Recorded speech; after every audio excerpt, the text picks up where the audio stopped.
beri untuk beri, bangun Indonesia berkemajuan. Assalamualaikum warahmatullahi wabarakatuh. Selamat datang di podcast Solusi, sudut obrolan penuh inspirasi. Saya Zaki Darmawan. Pada episode kali ini kita akan membahas terkait dam. Tapi dalam pembahasan ini saya tidak sendirian karena ada Ustadz Afifun Nidom MPT MH selaku Ketua KOP Mau Balik Muhammadiyah Jawa Timur. Ya. Assalamualaikum, bagaimana kabarnya Ustaz? Waalaikumsalam warahmatullahi wabarakatuh. Alhamdulillah, bagus, baik, sehat. Bulan Syawal ini setelah Lebaran ini sudah mudik atau kemana Ustaz? Oh ya, Alhamdulillah mudik keliling-keliling ke kampung halaman karena Alhamdulillah punya kampung ya di Lamongan. Lalu ke Malang ada keluarga, lalu juga ke Pacet ada mula istri dari Pacet. Keliling-keliling ya Ustaz ya? Iya, keliling-keliling. Baik Ustaz, ini setelah bulan Ramadan akan memasuki bulan Syawal, lalu juga akan masuk pada musim haji begitu. Ya. Musim haji yang mana kita ada istilah itu dam gitu. Ya. Mungkin Ustadz bisa menjelaskan apa sih itu dam Ustadz secara definisi dan mungkin juga jenis-jenisnya begitu Ustadz. Ya, baik, terima kasih Mas Zaki. Kita masuk bulan Syawal, itu juga disebut sebagai bulan-bulan haji, yaitu disebutkan sebagai bulan-bulan haji, yaitu masa silam orang berangkat haji itu ya juga dari bulan Syawal karena perjalanannya jauh ya. Nah, di dalam istilah dam itu secara bahasa artinya darah, ya darah. Maka pada implementasi yaitu berupa penyembelihan hewan, ya karena darah yang dimaksud di sini adalah penyembelihan hewan. Nah, dam itu terkait dengan pelaksanaan ibadah umroh atau haji. Nah, kalau haji ya mesti ada umrohnya kan, gitu. Tapi kalau umroh saja kan tidak ada aktivitas untuk haji. Apa haji itu ya ada di Arafah, ya wukuf di Arafah, lalu kemudian mabit di Musdalifah, di Mina, itu bagian dari aktivitas haji. Kalau umroh biasa tidak ada itu. Nah, terkait dam ini maka itu berlaku ada terkait dengan yang sifatnya pada pelaksanaan umroh atau haji itu ada yang melekat karena jenis pilihan dari haji namanya. Jadi kalau haji tamattu ya itu otomatis dia bayar dam, yaitu menyembelih seekor kambing gitu. Ada disebut sebagai jenis dam ikhsar, yaitu bagi seorang yang telah berniat umroh atau haji, setelah dia memakai pakaian ihram, lalu dia niat umroh atau haji, lalu oleh sesuatu hal yang kemudian ia tidak bisa melanjutkan untuk melaksanakan umroh atau haji. Apa sebabnya? Boleh jadi seperti sekarang rame-rame ini ya, ada terjadi peperangan yang tidak memungkinkan kemudian regulasi penerbangan itu masuk ke Makkah semuanya. Padahal dia sudah pakaian ihram. Ya, semuanya. Ya bisa karena penerbangan atau bisa karena perjalanan. Contohnya orang sudah berada di Bandara Jeddah. dia akan melakukan perjalanan langsung ke Mekah. Dia sudah menggunakan kain ihram, dia sudah niat, ternyata kemudian tidak boleh masuk ke tanah Mekah, tanah haram. Maka itu dia otomatis batal umrohnya, atau bisa juga batal hajinya kalau itu pelaksanaan haji. Maka di sini dia ya harus bayar dam tadi itu. Yang kedua, dam bisa karena pilihan haji tadi itu, tamattu atau kiron. Nah, kalau ibadah kiron, damnya disebut hadiyu. Nah, jadi yaitu apa? Ya menyembelih seekor kambing, atau haji itu dalam konteks kalau kemudian berhimpun banyak orang, ya binatang ternak, ya bisa onta. Kalau berupa onta maka itu untuk 10 orang, kalau berupa sapi itu 7 orang, kalau kambing 1 orang. Nah, lalu kemudian ada dam karena fidyah. Nah, fidyah ini apa? Menyebabkan dia melanggar larangan. Contoh, dia sudah pakai pakaian ihram, ternyata kemudian dia tidak sengaja, bukan ya bisa saja tidak sengaja, lalu kemudian dia melakukan pelanggaran. Apa pelanggarannya? Di antaranya kemudian dia umpamanya motong kuku. Motong kuku itu bisa dengan alat kuku, atau kebiasaan kita seringkali menggunakan gigi. Secara nggak sadar. Ya secara tidak sadar menggunakan tangan sendiri. Nah, padahal itu termasuk larangan. Maka dalam kasus ini dia harus bayar dam, yaitu menyembelih kambing itu. Tapi ada pilihan. Yang pertama, dia memberikan makan untuk fakir miskin sebanyak 6 orang dengan ukuran setengah sok. Jadi setengah sok itu kalau kita 1 sok itu 3 kilo, berarti 1,5 kilo ya, gitu. Lalu kemudian kalau enggak, ya dia puasa 3 hari.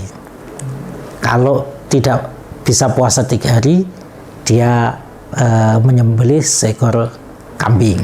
Nah, ini bagian dari dam fidyah yang dia ikhtiari. Tapi kalau fidyah atau dam terkait dengan buruan yang keempat, yaitu di sini dia karena berburu, ya namanya orang beribadah itu mesti ada godaan, ya godaan. Di antara godaan itu tidak sengaja atau dia terpancing emosinya tiba-tiba membunuh. Nah, maka dia di sini kena dam tadi itu, kewajiban dam. Nah, ini pilihan pertamanya apa? Harus menyembelih hewan. Nah, itu tadi. Oh, berarti untuk membayar dam ini juga disesuaikan dengan jenis-jenisnya. Tadi kan ada memberi makan fakir miskin, terus yang fidyah ini, yang fidyah memberi makan fakir miskin, terus ada yang menyembelih. Ini sesuai dengan jenis-jenisnya begitu, berbeda, atau bisa semua itu bisa dilakukan seperti tadi misalnya. Jadi syariat Islam ini dengan pilihan-pilihan itu bagian menjadi keluasan syariat ini. Karena kalau hanya satu pilihan, nah bisa jadi itu sangat menyusahkan karena tidak ada semuanya. Ya, contoh semuanya gini. Pilihannya hanya menyembelih hewan. Nah, jamaah ini tidak punya uang sama sekali, sudah tidak punya untuk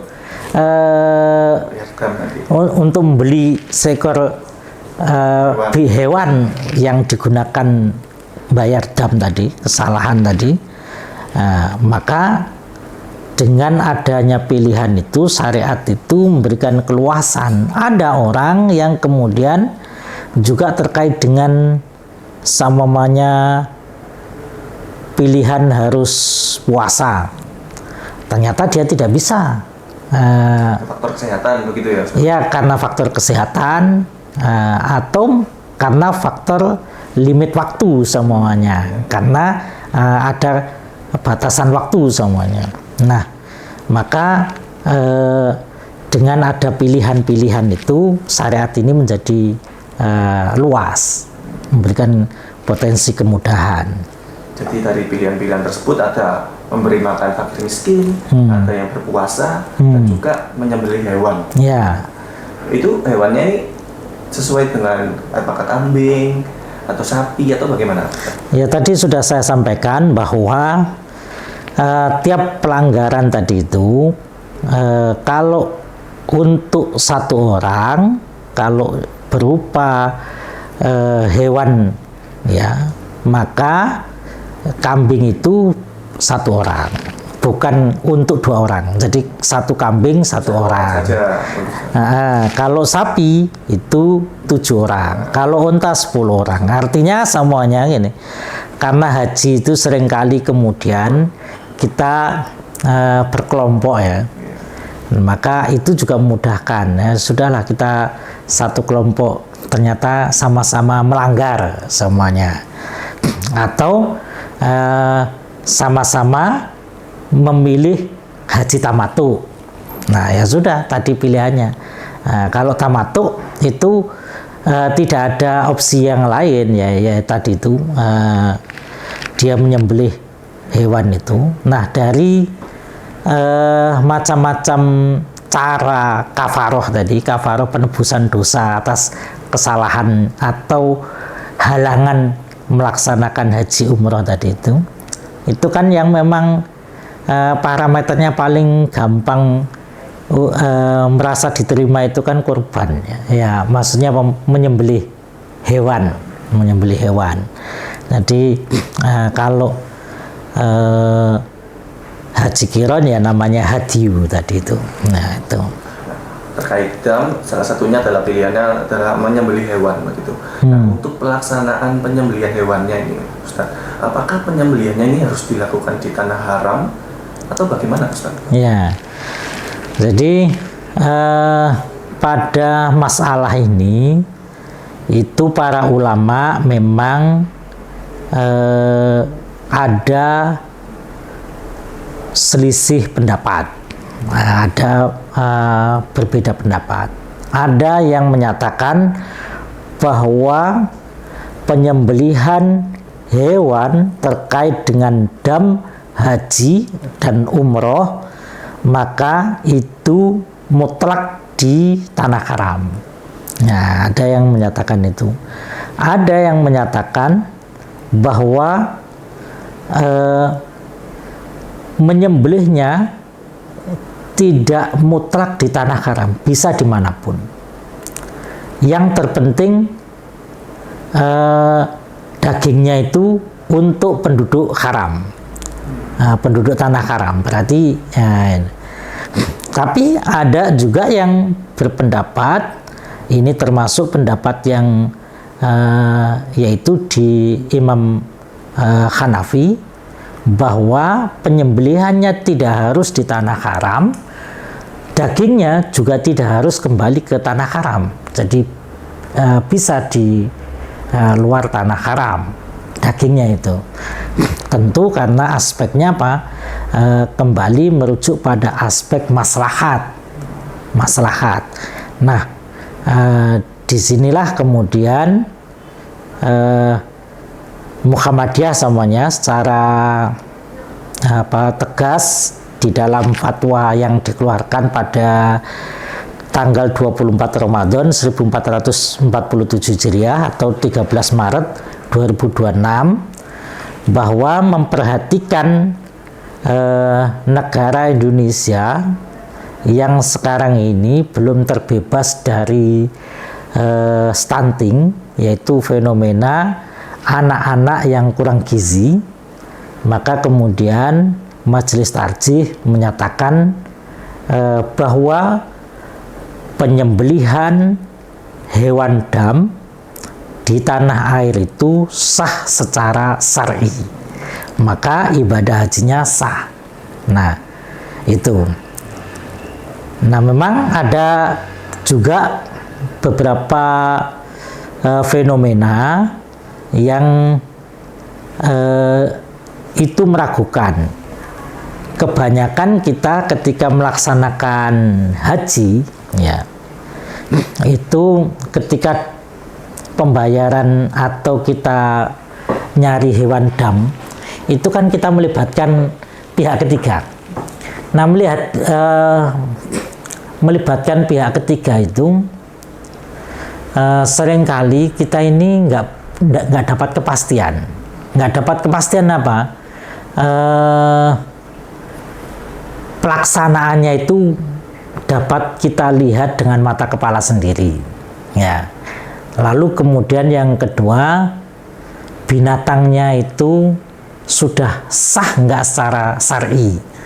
Nah, karena ada fenomena ternyata itu binatangnya tidak cukup umur, masih cempi. Nah, itu contoh. Nah, sebetulnya kalau dalam hal ini Majelis Tarjih ketika dilaksanakan di negara, di tanah air yang kemudian dapat lebih memberikan kepastian baik kepada jamaah terkait dengan proses dan jenis hewannya tadi itu, maka itu jauh lebih menenteramkan. Nah, itu. Berarti sebenarnya dam ini juga boleh untuk dilaksanakan di Indonesia, bagi di tanah air gitu, kalau menurut tadi pandangan dari Tarjih Muhammadiyah. Ya. Termasuk juga distribusinya boleh ya Ustaz? Ya, distribusinya boleh karena tadi itu pada syariat itu ada semangat, ada ruh yang dominan, yaitu untuk kemaslahatan umat manusia. Jadi memang kalau dilaksanakan di Indonesia itu nilai maslahatnya mungkin akan lebih tinggi begitu Ustaz, umat Islam di Indonesia begitu. Mulai dari peternak, mungkin tadi penyembelihan sampai pendistribusian itu Pak. Ya, jadi ini karena yang dituju oleh syariat awalnya ini tanah haram, maka parameternya penduduk tanah haram sekarang ini mereka sebetulnya secara ekonomi jauh lebih baik, mampu begitu ya? Ya, jauh lebih baik dibandingkan di negara di tanah air, dalam hal ini kita di Indonesia. Maka ada perubahan kausa hukum, itulah yang kemudian menuntun perubahan hukum ini. Dalam kaidah hukum Islam disebut al-hukmu yaduru ma'illatihi wujudan wadaman. Jadi perubahan hukum itu terkait dengan adanya kausa hukum, adanya ilat. Ilatnya apa tadi itu? Lebih maslahat atau tidak? Nah, maka ada atau tidaknya itu. Kalau semuanya di tanah haram itu ternyata kemiskinannya nyata, maka prioritasnya di tanah haram. Nah, itu maksudnya itu. Nah, karena di tanah haram itu sudah dapat diketahui bahwa kemakmurannya lebih baik daripada yang ada di tanah air, maka secara syariat kita melakukan perubahan hukum tadi itu pada maslahatnya lebih banyak di Indonesia. Jadi juga dilihat dari aspek maslahatnya, kebermanfaatnya untuk apalagi kalau dibagikannya di Indonesia begitu ya Ustaz. Terakhir nih Ustaz, untuk membayar dam ini, yang penyembelihan hewan ini, apakah bisa untuk memotong sendiri gitu? Beli kambing di pasar, beli sapi di pasar dipotong sendiri, atau memang harus disalurkan di mana Ustaz? Di lembaga terpercaya atau bagaimana Ustaz?